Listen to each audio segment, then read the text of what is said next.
નમસ્કાર દોસ્તો, હું છું અમિત અને આપ જોઈ રહ્યા છો અમૃત ક્લાસીસ યુટ્યુબ ચેનલ. આજે આપણે મોસ અને SM1ની અંદર જે ચેપ્ટર આવે છે, જે ઇમ્પોર્ટન્ટ છે, SF અને BM ડાયાગ્રામ, એમાં આપણે કન્ટિન્યુ કરવાના છીએ. છેલ્લા 2 વિડીયોની અંદર પણ આપણે SF BM ડાયાગ્રામના એક્ઝામ્પલ સોલ્વ કરેલા છે. આજે અલ્ટિમેટ સમ કરવાના છે. આનાથી વિશેષ GTUમાં હજુ સુધી પૂછાતા નથી, એટલે આપણે આ સમ બરાબર સમજી લઈએ. વિશેષમાં આમાં છે શું? મોમેન્ટ ગિવન છે. આ વિશેષ છે. અત્યારે તમે જુઓ, બીમનું આપણે એનાલિસિસ કરી લઈએ તો 3 મીટરમાં UDL છે 20 કિલોન્યુટન પર મીટર. ત્યારબાદ પોઈન્ટ લોડ 40 કિલોન્યુટન અને એ જ પોઈન્ટ પાસે 40 કિલોન્યુટન ઇન્ટુ મીટરની મોમેન્ટ છે. હા, મોમેન્ટ, ફોર્સ નથી, મોમેન્ટ આપેલી છે. અને ઓવરહેન્જિંગ બીમ છે, DE પોર્શન ઓવરહેન્જિંગ છે અને 80 કિલોન્યુટન એ E પોઈન્ટ પાસે પોઈન્ટ લોડ લાગે છે. તો સૌ પ્રથમ steps remain same. Reaction calculate કરશું, પછી SF diagram, SF calculation, BM calculation, BM diagram. Okay, તો ફર્સ્ટ ઓફ ઓલ આપણે ટ્રાય કરીએ રિએક્શન કેલ્ક્યુલેટ કરવાની. તો અહીંયા D પોઈન્ટ છે એટલે આપણે RD નામ આપેલું છે. તો taking moment about A sigma MA calculate કરીએ. Anti clockwise is equal to clockwise moment. Anti clockwise moment ફરશે RD, તો RD ઇન્ટુ એનું ડિસ્ટન્સ થશે 2, 2, 4, 4 ને 3, 7. RD into 7 is equal to, હવે ક્લોકવાઇઝ મોમેન્ટો બધી લેશું. એમાં ફર્સ્ટ ઓફ ઓલ આપણે UDLની જોઈએ. તો UDLની મોમેન્ટ લેતા તમને ફાવી ગયું હશે. હવે સૌપ્રથમ UDLની મોમેન્ટ લેતા માટે શું કરવું જોઈએ? તો 20 ઇન્ટુ 3નું મલ્ટિપ્લિકેશન થાય, એ લોડ બને. 20 ઇન્ટુ 3 આ લોડ બન્યો કહેવાય. અને પછી એના સેન્ટરથી એ સુધીનું ડિસ્ટન્સ કેલ્ક્યુલેટ કરવું પડે. તો આનું તમે સેન્ટર જુઓ તો સેન્ટર કેટલું થાય? ટોટલ 3 છે, તો 1.5 આ UDLનું આવ્યું. ત્યારબાદ તમે જુઓ પોઈન્ટ લોડ છે 40, તો એનું આપણે મોમેન્ટ લખીએ તો 40 ઇન્ટુ એનું પરપેન્ડિક્યુલર ડિસ્ટન્સ થાય 3 + 2 5. ડિસ્ટન્સ બધા એ સુધી કેલ્ક્યુલેટ કરવાના છે. પછી આ મોમેન્ટ જુઓ, આ પણ ક્લોકવાઇઝ આપેલી છે એટલે આપણે ક્લોકવાઇઝ બાજુ આપણે પ્લસ કરી દઈએ સીધી 40. ઓલરેડી મોમેન્ટ છે એટલે એને ડિસ્ટન્સ મલ્ટીપ્લાય કરાવવાની જરૂર નથી. હા, ખાસ ધ્યાનમાં રાખવાનું, કારણ કે મોમેન્ટ એટલે શું થાય? Force into distance. આ ઓલરેડી મોમેન્ટ છે 40ની, એટલે આપણે એઝ ઇટ ઇઝ લખી નાખ્યું. જ્યારે બીજા બધા ફોર્સીસ છે તો ફોર્સ ઇન્ટુ ડિસ્ટન્સ મલ્ટીપ્લાય કરાવીએ છીએ. તો આનું થઈ ગયું કામ. હવે આપણે 80નું લખીએ તો પ્લસ 80 ફોર્સ છે, તો એનું પરપેન્ડિક્યુલર ડિસ્ટન્સ આવશે તો 2, 4, 6, 6 ને 3, 9. આ રીતના. ઓકે, આ તમને બરાબર વ્યવસ્થિત સમજી અને લખતા આવડવું જોઈએ. તો આના ઉપરથી RDને આપણે સબ્જેક્ટ બનાવીએ તો આ બધાનો ટોટલ કરો, ડિવાઇડેડ બાય 7 કરો, એટલે આપણને આન્સર મળશે 150 kilonewton. Okay, now RA is equals two total load minus RD. તો વોટ ઇઝ ટોટલ લોડ? હવે આમાં લોડ જ કન્સિડર કરવાનો, એમાં મોમેન્ટ નહીં આવે પાછી, એટલે એ વસ્તુ બરાબર સમજો. લોડ એટલે આ UDLનો લોડ કેટલો કહેવાય? 20 ઇન્ટુ 3, 20 ઇન્ટુ 3 પ્લસ આ 40 પ્લસ 40 પ્લસ 80, આ તમારો શું બન્યો? લોડ બન્યો. માઇનસ RD 150, એટલે અહીંયા RA નો તમને આન્સર મળે છે 30 કિલોન્યુટન. ઓકે, તો એ ફર્સ્ટ ઓફ ઓલ લખી દઈએ, RA 30 અને RD 150. ચાલો, હવે શિયર ફોર્સ ડાયાગ્રામ આપણે આરામથી ડ્રો કરી શકશું. સૌપ્રથમ બેઝ લાઇન ડ્રો કરી દઈએ. A, B, C, D અને E. ચાલો, હવે આમાં જે પ્રમાણે આપણે ડાયરેક્શન આપી છે એ પ્રમાણે આગળ વધશું. સમજી લો, RA આપણે એરો કે જ છે ઉપર તરફ, તો અહીંથી ઉપર તરફ જશું 30 ઉપર તરફ, એપ્રોક્સિમેટલી 30 લઈ લેવાનું. આપણે 30 લઈ લીધું. ચાલો, વેલ્યુ ખાસ લખવાની. ચલો, હવે સીધું એથી UDL સ્ટાર્ટ થઈ ગયું. તમારે કાયમ યાદ રાખવાનું છે કે જ્યાં UDL આવશે ત્યાં ક્રોસમાં લાઈન આવશે. આપણે કીધું છે કે UDL એટલે તમારે સ્ટેરકેસ સમજવાની, સીડી સમજવાની, જે ક્રોસમાં ઉતરે નીચે. અને પોઈન્ટ લોડ જે આપ્યા હોય બધા એ લિફ્ટ સમજવાની, જે ડાયરેક્ટલી નીચે ઉતરે. તો અહીંયા આપણે ક્રોસમાં નીચે ઉતરશું. કેટલા નીચે ઉતરવાનું હોય? તો આની વેલ્યુ જેટલું. તો વેલ્યુ કેટલી કહેવાય? 20 ઇન્ટુ 3 60. તો 30 છે તો 30 છે, હવે 60 માઇનસ કરશું એટલે -30માં આપણે આવી જશું. ઓકે 30 ઉપર છે -60 એટલે ઓલરેડી -30. ચલો શિયર ફોર્સ કેલ્ક્યુલેશન પણ સાથે લખતા જઈએ એટલે બંને સાથે કામ થઈ જાય. SF કેલ્ક્યુલેશન તો એમાં આપણે કામ કરીએ. SF એટ A કેટલા ઉપર ગયા 30 કિલોન્યુટન. પછી SF એટ B તો 30 ઉપર હતા, હવે માઇનસ કેટલા નીચે ઉતરવાનું છે 60 એટલે ક્યાં પહોંચશું આપણે -30 કિલોન્યુટન. ચાલો તો નીચે 30 કિલોન્યુટને પહોંચી જશું આપણે આવી રીતના આ 30. ત્યારબાદ તમે જુઓ B થી C માં કોઈ જ પ્રકારનું લોડિંગ નથી એટલે ત્યાં આપણે જવાનું થાય હોરિઝોન્ટલ એટલે 30 ના 30 છે C પાસે. હવે C પાસે એટ ધેટ પોઈન્ટ C પાસે 40 કિલોન્યુટન ડાઉનવર્ડ છે તો 30 તો છે જ માઇનસ, તો C પાસે જો -30 તો છે, બીજા -40 કરશું તો -70 આપણે પહોંચી જશું. તો બીજા એમાં 40 એડ કર્યા તો અહીંયા આવી ગયા 70 અને એ લખી દઈએ SF એટ C તો -30 હતા -40 -70 કિલોન્યુટન. ચાલો આગળ વધીએ. પછી જો આમાં મોમેન્ટનો કોઈ જ મતલબ રહેતો નથી કારણ કે આ ડાયાગ્રામ કયો છે શિયર ફોર્સનો ડાયાગ્રામ છે. ફોર્સના ડાયાગ્રામમાં મોમેન્ટને કંઈ ઇમ્પોર્ટન્સ આપવાનું નથી એટલે હવે C થી D કશું જ નથી એમ સમજી અને આગળ વધી જઈએ 70 ના 70. હવે D પાસે તમે જુઓ 150 ઉપર અપવર્ડ ડાયરેક્શનમાં છે, ઉપર જાય છે એટલે પ્લસ કરવા પડશે એટલે આપણે D પાસેનું શિયર ફોર્સ પણ મળશે કે જે -70 છે પ્લસ 150 આપણે કરીએ તો આપણને આન્સર મળે 80 કિલોન્યુટન. ચાલો તો આપણે અહીંયા ઉપર 80 પાસે પહોંચશું તો 30 કરતાં ઉપર હોવું જોઈએ તો આપણે આ બતાવી દઈએ. આ 150 આપણે ઉપર ગયા અહીંથી આમ ઉપર તો આન્સર આવે છે 80 તો 80. ઓકે ત્યાર પછી જુઓ તો D થી E માં કશું નથી તો આ 80 ના 80 અને 80 ડાઉનવર્ડ ડાયરેક્શનમાં નીચે ઉતરવાનું છે એટલે તમારું થઈ ગયું આ E પાસે 0 ઉપર આવી ગયા તમે. તો SF at E 80 -80 is equals to 0. તો આ રીતના તમારો શિયર ફોર્સ ડાયાગ્રામ બને. હવે અહીંયા તમે જુઓ જે ઉપર છે એને પોઝિટિવ સાઇન આપી દો, જે નીચે છે એને નેગેટિવ સાઇન આપી દો અને આ ABની વચ્ચેથી ક્રોસ કરી છે લાઈન તો આ તમારો બને પોઈન્ટ ઓફ કોન્ટ્રાફ્લેક્સર ABCDE અને આને નામ આપો F. હવે જો અહીંયા આપણે પોઈન્ટ ઓફ કોન્ટ્રાફ્લેક્સરનું ડિસ્ટન્સ ફાઇન્ડ કરવું પડે એથી કેટલો દૂર છે એ તો એ ડિસ્ટન્સ શા માટે ફાઇન્ડ કરવું પડે પોઈન્ટ ઓફ કોન્ટ્રાફ્લેક્સરનું ઇમ્પોર્ટન્સ શું છે તો આ શું કામ ગણવું પડે છે કારણ કે જે F પોઈન્ટ મળ્યો કે જ્યાં શિયર ફોર્સ 0 થાય છે એ પોઈન્ટ પાસે તમારી બેન્ડિંગ મોમેન્ટ મેક્સિમમ હોય એટલે તમારે F પોઈન્ટનું લોકેશન ફાઇન્ડ કરવું પડે પોઈન્ટ ઓફ કોન્ટ્રાફ્લેક્સર.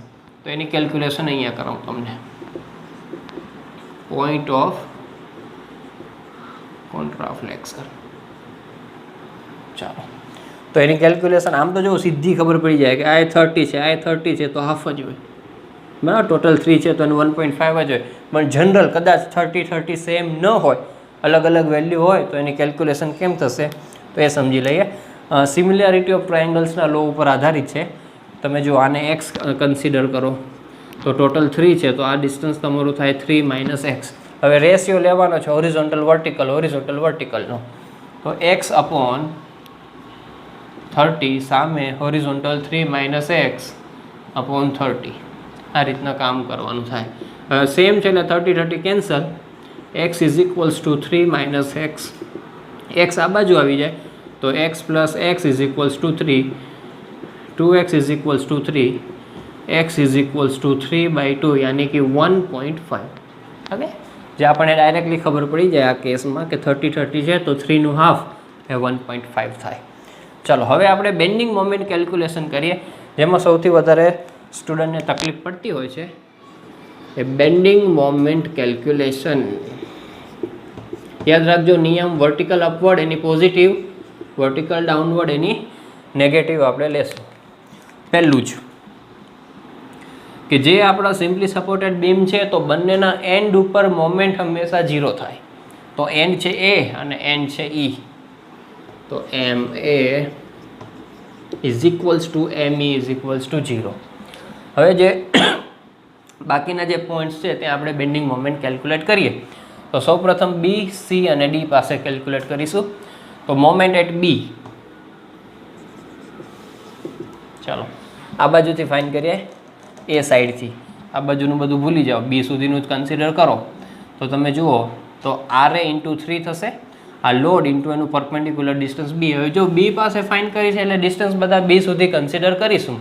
તો RA ઇન્ટુ 3 અને અપવર્ડ ડાયરેક્શનમાં છે એટલે પોઝિટિવ. RAની વેલ્યુ છે 30 ઇન્ટુ 3. પછી તમે જુઓ બી સુધી આ બાજુથી કન્સિડર કરીએ છીએ તો અહીંયા લોડિંગ છે UDL અને નીચે તરફ છે એટલે એને લેશું માઇનસ. અને એની બી સુધીની મોમેન્ટ કેટલી થાય? તો 20 ઇન્ટુ 3 ઇન્ટુ એના સેન્ટરથી ડિસ્ટન્સ. તો 20 ઇન્ટુ 3 ઇન્ટુ સેન્ટરથી ડિસ્ટન્સ થાય 1.5. ઓકે, તો આ રીતના MBની કેલ્ક્યુલેશન થાય અને MBનો આન્સર આપણને મળે છે 0. ચલો, MBનો આન્સર આપણને 0 મળ્યો છે. હવે આપણે સી પોઈન્ટ પાસે મોમેન્ટ ફાઇન્ડ કરશું. હવે સી પોઈન્ટ પાસે ઓલરેડી એક મોમેન્ટ છે તો ત્યાં વિશેષ ધ્યાન રાખવાની બાબત છે. તો એની પહેલાં આપણે ડી પાસે ફાઇન્ડ કરી લઈએ, એને પછી મહત્ત્વ આપીએ. MD. હવે ડી પોઈન્ટ પાસે ફાઇન્ડ કરવું હોય તો આ બાજુથી નજીક પડશે આપણને. તો આ બાજુનું બધું ભૂલી જાઓ, ખાલી આટલું જ છે એવું સમજી લો. તમને જો ખબર ન પડતી હોય તો માત્ર આટલી ફિગર બનાવી લેવાય તો આરામથી ખબર પડશે. બી પાસે ફાઇન કરવી છે તો આ બાજુથી તમે ફાઇન કરો છો તો આટલું ભૂલી અને માત્ર આટલી ફિગર બનાવીને કરો તો આરામથી કરી શકશો. ચલો, હવે ડી પાસે મારે ફાઇન કરવી છે તો જો એક જ લોડ આવે છે, વચ્ચે કાંઈ લોડિંગ છે જ નહીં અને નીચે છે એટલે માઇનસ. લોડ છે 80 અને એનું ડી સુધીનું પરપેન્ડિક્યુલર ડિસ્ટન્સ એટલે 2 metre, minus 160 kilo newton into metre. ચાલો, હવે સી પાસે આપણે ફાઇન કરવા માટે જઈ રહ્યા છીએ મોમેન્ટ એટ સી. હવે આમાં ધ્યાન રાખવું પડે. જો મેથડ કેવી રીતના છે, આ મોમેન્ટ જ્યાં લાગે છે એ પોઈન્ટ પાસે તમારે મોમેન્ટ કન્સિડર કરવી હોય તો કેવી રીતના ફાઇન થશે તો એની મેથડોલોજી બરાબર સમજજો. એમાં એવું છે કે 2 વખત મોમેન્ટ ફાઇન કરવી પડશે. પોઈન્ટ એક જ પણ મોમેન્ટ આપણે 2 વખત ફાઇન કરવી પડશે. એક વખત મોમેન્ટને કન્સિડર કરશું અને એક વખત નહીં કરીએ. જુઓ, પહેલાં તો આપણે એ નક્કી કરી નાખીએ કે ભાઈ આપણે મોમેન્ટ ક્યાંથી ફાઇન કરશું. તો આમ બાજુ UDL છે તો મોટાભાગે UDLથી ન કરાય, આ બાજુ ઇઝી પડશે. તો આપણે આ રાઇટ હેન્ડ સાઈડથી મોમેન્ટ ફાઇન કરશું તો એક વખત 40 મોમેન્ટને કન્સિડર કરશું ને એક વખત નહીં કરીએ, બરાબર. એટલે એનો મતલબ એવું છે કે MC તમે જુઓ ટેક્સ્ટ બુકમાં લખ્યું હશે જસ્ટ રાઇટ અને જસ્ટ લેફ્ટ એવો કન્સેપ્ટ આમાં યુઝ કરે છે. હવે જો હું આ બાજુથી મોમેન્ટ ગણું છું રાઇટ હેન્ડ સાઈડ બાજુથી તો જસ્ટ રાઇટ એટલે આ સી પોઈન્ટ કે જ્યાં મોમેન્ટ તમારી લાગે છે એનાથી જસ્ટ રાઇટ સાઈડ એટલે કે એ મોમેન્ટને આપણે કન્સિડર નહીં કરીએ. અહીંયા ક્યાંક સીથી થોડેક દૂર આ બાજુ, સમજી ગયા? એટલે જે હજી સી પોઈન્ટ પાસે આપણે પહોંચ્યા નથી એટલે એ મોમેન્ટ કન્સિડર નહીં થાય એમાં. અને પછી ફાઇન કરશું MC જ moment at C just left.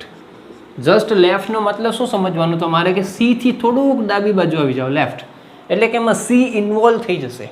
એટલે કે ખાલી મોમેન્ટ તમારે કન્સિડર કરી લેવી પડશે. આ મેથડોલોજી યાદ રાખવાની. જ્યાં મોમેન્ટ તમને આપશે ત્યાં જસ્ટ રાઇટ લેફ્ટના કન્સેપ્ટ કામ કરવા પડશે. ચલો, MC એટલે જસ્ટ રાઇટ એટલે તમારે આને કન્સિડર નથી કરવાની. એટલે સી પોઈન્ટ પાસે મોમેન્ટ ફાઇન કરીએ તો તમે જુઓ આ પોર્શન છે તો એમાં આની મોમેન્ટ આવશે 80ની, 150ની આવશે, બેની જ મોમેન્ટ આવશે. આની માઇનસ ને આની પોઝિટિવ. ચલો, તો માઇનસ 80 ઇન્ટુ એનું ડી સુધી સી સુધીનું ડિસ્ટન્સ 2 + 2 4. હા, ડિસ્ટન્સ 2 મીટર જ કન્સિડર કરવાનું. એટલે માઇનસ 80 ઇન્ટુ 4 પ્લસ, કારણ કે ઉપર અપવર્ડ ડાયરેક્શનમાં છે 150 ઇન્ટુ 2. તો આનો આન્સર આપણને મળે છે -20 કિલો ન્યૂટન ઇન્ટુ મીટર. હવે જસ્ટ લેફ્ટ એટલે કે એમાં આ મોમેન્ટ ખાલી કન્સિડર થશે તો એમાં આ બધું તો આવે તો એનો જે આન્સર છે એ ડાયરેક્ટ લખી નાખો -20. હવે આ મોમેન્ટને એડ કરો. હવે તમે જુઓ આ મોમેન્ટ કેવી રીતના પ્લસ કરશું કે માઇનસ કરશું એ બરાબર સમજી લો. હવે તમે જુઓ આ નીચે તરફ છે એ નીચે તરફ તમારી મોમેન્ટ ક્લોકવાઇઝ ફરે છે, સમજી લો. નીચે તરફ જે છે મોમેન્ટ આપણો અહીંયા સી પોઈન્ટ છે તો આ સી પોઈન્ટ કેવી રીતના ફરે મોમેન્ટ આ તરફ ક્લોકવાઇઝ, જે આપણે કેવી કન્સિડર કરીએ છીએ નેગેટિવ. અને આ ડી વાળી અપર જાય છે એટલે અપવર્ડ ડાયરેક્શનમાં છે તો કેવી રીતના ફરશે એન્ટી ક્લોકવાઇઝ. એ કેવી લેવી છે આપણે પોઝિટિવ લઈએ છીએ બરાબર. અપવર્ડની પોઝિટિવ કન્સિડર કરી છે આપણે 150 × 2. તો આપણી આ મોમેન્ટ કેવી છે? આપણી આ મોમેન્ટ કેવી છે? ક્લોકવાઇઝ છે. તો ક્લોકવાઇઝ આપણે કેવી કન્સિડર કરશું? નેગેટિવ કન્સિડર કરશું. એટલે માઇનસ કરી નાખો -40 એટલે આન્સર આવશે -60. હવે થોડોક આપણે ટાઈમ એક્સ્ટ્રા લઈએ અને કદાચ આ સીની મોમેન્ટ મારે એ બાજુથી કેલ્ક્યુલેટ કરવી હોય તો કેટલી થઈ શકે એની પણ ગણતરી આપણે માનીએ દોસ્તો, કારણ કે સમજવું જરૂરી છે. થોડોક એક્સ્ટ્રા સમય આપણે લઈએ પણ એ પણ કન્સિડર કરીએ. જુઓ હવે આ ઓરમાં કરીએ મોમેન્ટ એટ સી. હવે હું જો આ બાજુથી કન્સિડર કરું છું એ સાઈડથી એટલે કે એકચ્યુઅલી LHS સાઈડથી લેફ્ટ હેન્ડ સાઈડથી, તો પહેલાં હું આ કન્સિડર કરીશ આ પોઈન્ટ પાસે કે જેમાં સી ઇન્વોલ્વ નહીં થાય. હંમેશા એવું જ રાખવાનું, પહેલાં ઇન્વોલ્વ ન થાય અને પછી ઇન્વોલ્વ થાય એ. તો આ જસ્ટ લેફ્ટ પોર્શન કહેવાય. આટલા જ પોર્શનની હું વાત કરતો આ ભૂલી જાઉં તો સીથી આ ડાબી બાજુનો પોર્શન કહેવાય જસ્ટ લેફ્ટ. તો MC કન્સેપ્ટ બરાબર સમજજો, જસ્ટ લેફ્ટ. ચલો એના માટે આપણે મોમેન્ટ ફાઇન્ડ કરવી છે એટલે આ પોઈન્ટ પાસે ફાઇન્ડ કરું છું એપ્રોક્સ. તો RA ઇન્ટુ ડિસ્ટન્સ થશે 3 + 2 5. અપવર્ડ છે એટલે પોઝિટિવ. RAની વેલ્યુ છે 30 × 5. ચલો પછી આ UDL માઇનસ થશે નીચે તરફ છે એટલા માટે. તો UDLની પહેલાં 20 × 3 એની વેલ્યુ તો લખવી પડશે. એ લોડ બન્યો. પછી એના સેન્ટરથી ડિસ્ટન્સ, તો સેન્ટરથી ડિસ્ટન્સ કરશો તો 1.5 આ થશે અને 2 મીટર આ થશે એટલે 2 ને 3.5 × 3.5. તો આનો આન્સર આપણને મળશે -60. ચલો હવે તમે જુઓ MC જસ્ટ રાઈટ ફાઇન્ડ કરીએ. જસ્ટ રાઈટ હા દોસ્તો, એટલે જસ્ટ રાઈટ એટલે આ પોઈન્ટ છે. આ બાજુથી આ કેલ્ક્યુલેટ કરીએ છીએ એટલે રાઈટ પોર્શન એટલે આ બાજુનું પોર્શન એટલે આ પોઈન્ટ. એમાં તમારી મોમેન્ટ ઇન્વોલ્વ થઈ જશે ખાલી. એટલે -60 જે ઉપરનો આન્સર આવ્યો તો એ તો લઈ જ લેવાનો.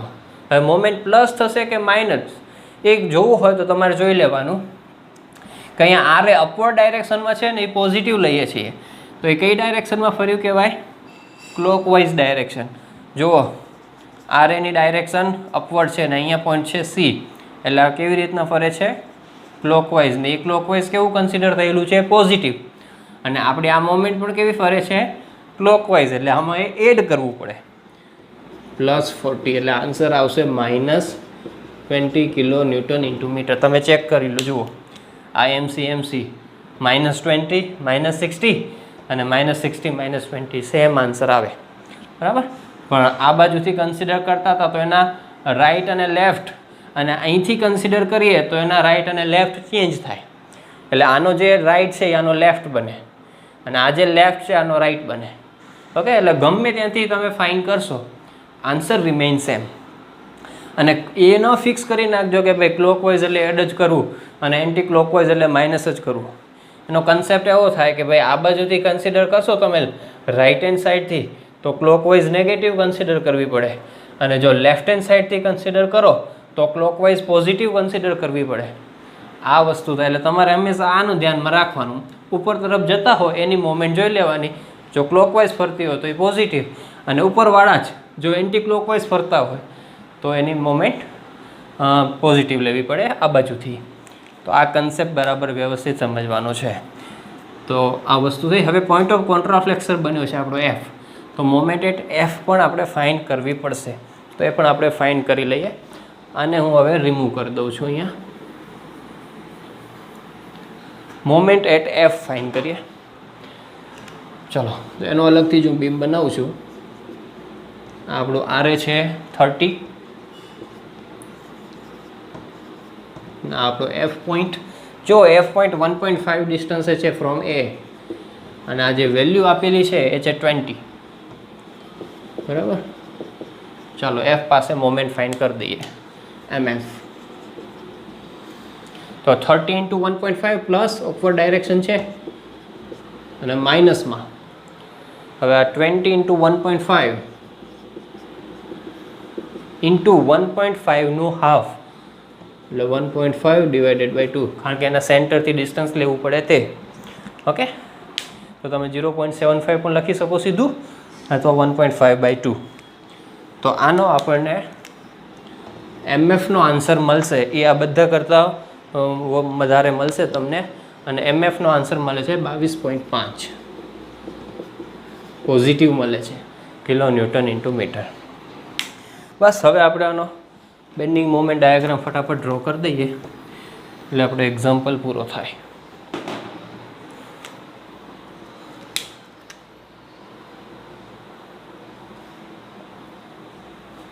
હવે તમે જોશો તો આમ બેન્ડિંગ મોમેન્ટ છે એ પોઝિટિવ પણ આવી છે અમુક, ને અમુક નેગેટિવ પણ આવી છે. એટલે બેઝ લાઇનની ઉપર પણ ડાયાગ્રામ ડ્રો થશે અને નીચે પણ ડાયાગ્રામ ડ્રો થશે. A, B, C, D and E. ચલો A પાસે તો 0, B પાસે કેટલી વેલ્યુ આવી છે? B પાસે પણ 0. અહીં આપણે F પોઈન્ટને પણ નીચે લાવવો પડશે. ચલો પછી D પાસે -160, માઇનસમાં છે એટલે નીચે દોસ્તો, -160. પછી C just right just left, C પાસે જ બતાવવાનું થશે 20 અને 60. C પાસે અહીંયા 20 બતાવી દઈએ, અહીંયા 60 બતાવી દઈએ. 20, 60, 160 થોડુંક હજુ નીચે લઈ જઈએ. ચાલો પછી F પોઈન્ટ પાસે 22.5 પોઝિટિવ છે, તો એને ક્યાંક અહીંયા બતાવી દઈએ 22.5. જો F પોઈન્ટ પાસે આપણે મોમેન્ટ ન કેલ્ક્યુલેટ કરી હોત તો આપણને ખબર જ ના પડે, કારણ કે A પાસે 0 છે અને B પાસે 0 છે, તો આપણે તો સીધી લાઈન લઈ ગયા હોત. પણ એકચ્યુઅલી એવું નથી. જુઓ અહીંથી આમ પોઝિટિવ થાય છે, પછી નેગેટિવ થઈને આમ જાય છે, બરાબર. હવે આનો ડાયાગ્રામ ડ્રો કરીએ. તો A થી B ની અંદર UDL છે એટલે ત્યાં પેરાબોલિક લાઈન આવશે, બાકી બધા સ્ટ્રેટ લાઈન. ચલો A થી B માં પેરાબોલિક લાઈન, આ પેરાબોલિક. હવે બધી સ્ટ્રેટ લાઈન. હવે પ્રશ્ન એ થાય કે હવે અહીંથી B થી મારે આમ જોઈન્ટ કરવું છે, તો હું 20 ને જોઈન્ટ કરું કે 60 ને જોઈન્ટ કરું, એ પ્રશ્ન થાય. તો તમારે જોઈ લેવાનું, આ બે પોઈન્ટ્સ આપણે દોડ કર્યા છે. આ પોઈન્ટ આપણે કયો કન્સિડર કર્યો તો આ બાજુથી મોમેન્ટો ફાઇન કરેલી છે, તો આ જસ્ટ રાઈટ હતો ને આ જસ્ટ શું હતો? લેફ્ટ પર્સન હતો. તો લેફ્ટ વાળો આ બાજુથી આપણે ડ્રો કરીએ છીએ તો લેફ્ટ વાળો પોઈન્ટ પહેલાં આવે, બરાબર. એથી કામ ચાલુ કરીએ છીએ તો આ પોઈન્ટ પહેલાં આવે છે લેફ્ટ વાળો. તો લેફ્ટ વાળો તમારે પહેલાં લેવો પડશે 60 અને પછી જ કામ કરવું પડશે. ચાલો આ B પોઈન્ટ અહીંયા લખીએ, આ 60ની વેલ્યુ પણ અહીંયા લખી દઈએ. ઓકે, એટલે 60 ને આપણે પહેલાં જોઈન્ટ કરીએ અને 60 થી પછી સીધો આ પોઈન્ટ જોઈન્ટ થાય 20 વાળો, અને ત્યારથી પછી પાછું 160 અને 160 થી ફરી પાછું E પોઈન્ટ છે. એટલે આ રીતના, તો આવી રીતના કામ થાય. જો તમે આ બાજુથી ડ્રો કરવાની શરૂઆત કરતા હો E થી, તો અહીંયા સ્ટ્રેટ લાઈન આવી જાય. પછી અહીંથી કન્ફ્યુઝન થાય ફરી કે ભાઈ 20 પહેલાં લેવો કે 60 પહેલાં લેવો. તો આ બાજુથી ડ્રો કરો છો એટલે કે રાઈટ હેન્ડ સાઈડ બાજુથી આવો છો તો જોઈ લેવાનું, આ બાજુથી આવો છો તો આ પોઈન્ટ આપણે રાઈટ હેન્ડ સાઈડ વાળો કન્સિડર કર્યો છે, એને પહેલાં જોઈન્ટ કરવો પડે રાઈટ વાળો, એટલે કે -20. અચ્છા ઊંધું થયું, રાઈટમાં -20 છે. હા તો બરાબર છે. રાઈટ હેન્ડ સાઈડ બાજુથી આવો છો તો આને 20 સાથે જોઈન્ટ કરવો પડે. તો આમથી 20 ને જ જોઈન્ટ કર્યો હોત, બરાબર ને. આમથી આવ્યા તો કોને જોઈન્ટ કર્યો? 60 ને જોઈન્ટ કર્યો. એટલે કન્ફ્યુઝન થવું ના જોઈએ, બરાબર. તો આવી રીતના વ્યવસ્થિત સમજીને આ બધું ચેપ્ટર SFBM ડાયાગ્રામનું તમારે પ્રિપેર કરવાનું છે. કોઈ જ ફોર્મ્યુલા નથી, બધું તમારા અન્ડરસ્ટેન્ડિંગ પાવર ઉપર ડિપેન્ડ કરશે. એટલે બહુ મજાનું ચેપ્ટર કહેવાય. તો આમાં કોઈ ડાઉટ હોય તો કોમેન્ટની અંદર જણાવી દેજો, અને આવા જ વિડીયોઝ જોવા માટે અમારી ચેનલને સબસ્ક્રાઈબ કરજો, વિડીયોને લાઇક કરજો, અને સિવિલ એન્જિનિયરિંગના અને એન્જિનિયરિંગ મેથેમેટિક્સના વિડીયોઝ તમને અમારા ચેનલની અંદર જોવા મળશે. Thank you so much for watching this video.